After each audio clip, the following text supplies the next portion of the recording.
આજરોજ વટાર ગામના કોટેશ્વર ધામમાં મરવડ ગામની ભંડારી સમાજની દીકરી દ્વારા 1.5 કિલો ચાંદીના નાગનું દાન કરવામાં આવ્યું હતું.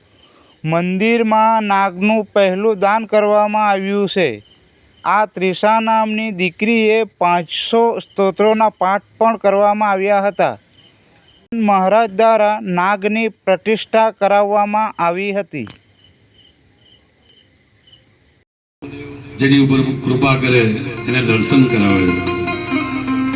બ્રાહ્મણ સમાજની દીકરી તો નથી, પણ પટેલ સમાજની દીકરીના સંસ્કાર તમે જો. એ પંચાક્ષર સ્તોત્રનો પાઠ કરશે. શિવને પંચાક્ષર સ્તોત્ર અતિ પ્રિય છે.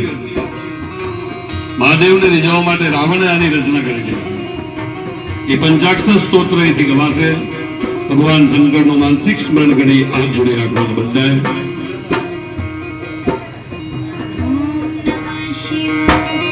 नागेन्द्रहाराय त्रिलोचनाय भस्मा